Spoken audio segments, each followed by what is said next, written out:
This guy, as a young man, had a dream to become a big movie star, to come to Hollywood and to become a great director and producer and a writer, and all those kind of dreams he had. Of course, everyone told him it can't be done.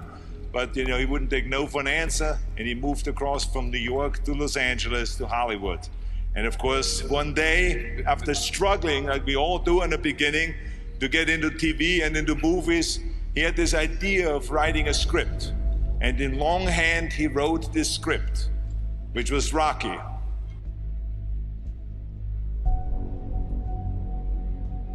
It's all about dreams, and by the way, dreams cost nothing. They're free. The hard part is just keeping them going, and please keep them going, because we're here for one simple reason. He believed in the dream, I believed in the dream, and our dreams come true, and there's no reason every one of yours can't either.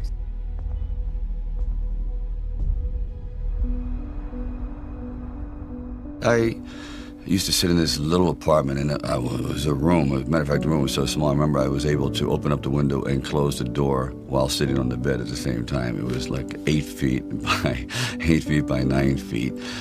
But the one thing about that room, there was really very little distraction. So I would sit there propped up in bed, and I'd go out with my big pen and legal pad and just start writing these stories. And most of them were very, very trivial. But there was something about the process of unrealized dreams. I was always brought back to this subject because I think it's one of the most enduring subjects and one of the most difficult passages for people to accept, that they never were realized in their own lifetime, that they just didn't get that shot.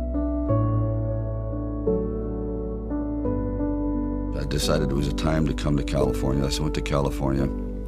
And I moved in the valley, and things weren't going very, very well there. As a matter of fact, I had to go out and try to sell my dog because it was either do that or he just was not going to be very well fed. And then one night, I went to see Muhammad Ali fight. For one brief moment, this supposed stumble bum turned out to be magnificent in the fact that he lasted and knocked the champion down. I said, boy, if this isn't a metaphor for life. His entire life crystallized at that moment. He will be remembered for all eternity, at least among the fight fans. He did something extraordinary. I said, now that is probably what I need as a catalyst for an idea. A man who's going to stand up to life and take one shot and maybe go the distance. So I started to write. And it was one of those writing frenzies. And 3 days later, I came up with the script of Rocky. Now, the script by no means was a finished piece of material. It was probably about 90 pages, and maybe 10% of it remained in the final script, but it was done.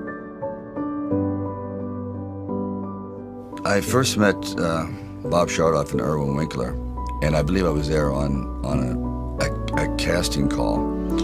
So we're talking a little bit, and I guess I really wasn't right for the acting part. And on the way out, I said, oh, I don't know if it matters, but I do a little bit of writing. He goes, really? I said, yeah, I'm writing this story. I have this thing about wrestlers, and I might do something about boxing. Well, he says, well, bring it around. And I thought, if I hadn't stopped on the way out, that's why I tell all actors or writers, don't give up, keep talking. Eventually you might hit a nerve somewhere and they go, come on back. And if they didn't say, come on back, or bring it later and let's see what you've developed, I wouldn't be sitting here.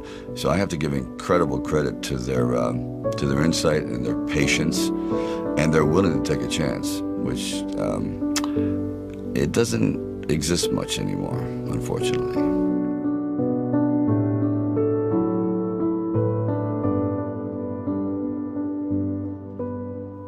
Originally, when I brought the script to them, they were fairly enthusiastic about it. The one thing they were not enthusiastic about was me playing the part, and I really can't blame them at the time. But there was something inside of me that this opportunity is never going to come around, and I really wasn't used to money, and I had no idea of what I would be missing. But the temptation started to come forward. First, it was 25 grand and $100,000. I go, well, I never heard of 100,000 because I had like 106 dollars in the bank. And like I said, I had to sell my dog, and things were not looking very, very good. My $40 car had just blown up, so I was taking a bus to work. But still, it didn't matter. I wanted to stick with it. Then it went up to $150,000, $175,000, it went up to $250,000. Now my head was starting to spin. And it went up to $330,000. And probably, I heard it went up to $360,000. And I thought, all right, you know, you've really managed poverty very well. You've got this down to a science. You really don't need much to live on. I had like sort of figured it out. So I was not in any way used to the good life. So I thought, you know what?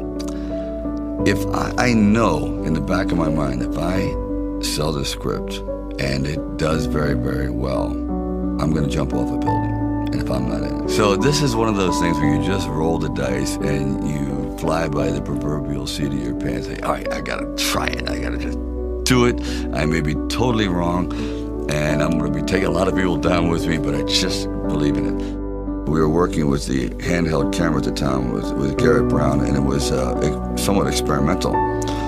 And he'd film me running through shopping malls and up down the steps and flights, curved corridors along the river, until finally my legs basically gave out and I'm like writhing on the ground, and I want to rise up and say, John, I'm dying here.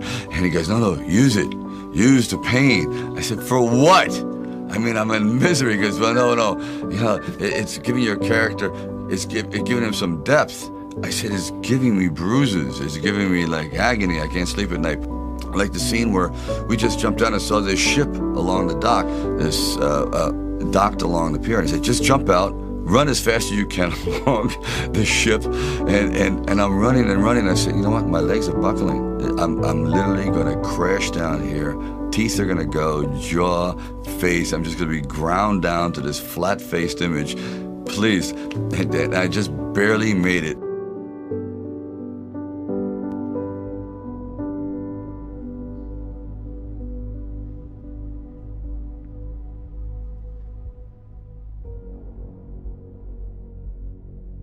The world ain't all sunshine and rainbows. It's a very mean and nasty place, and I don't care how tough you are, it will beat you to your knees and keep you there permanently if you let it. You, me, or nobody is gonna hit as hard as life. But it ain't about how hard you hit. It's about how hard you can get hit and keep moving forward. How much you can take and keep moving forward. That's how winning is done.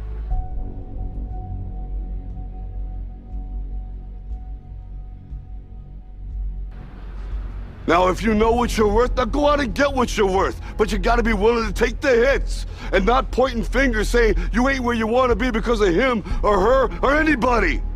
Cowards do that, and that ain't you. You're better than that.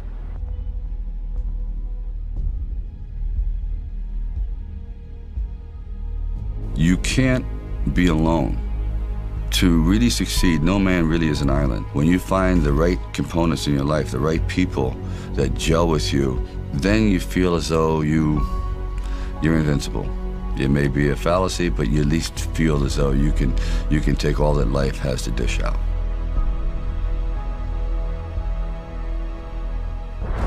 At the very end of our lives, if we can still say, you know, we were never humbled, we were knocked down, but we got up, and I can say, I lived life with integrity, and I took all the blows, as the song says, and I still prevailed.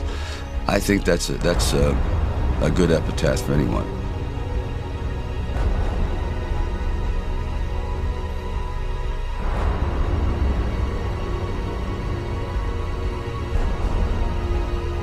It's all about dreams, you know, and by the way, dreams cost nothing. They're free. The hard part is just keeping them going, and please keep them going, because we're here for one simple reason. He believed in the dream, I believed in the dream, and our dreams come true, and there's no reason every one of yours can't either.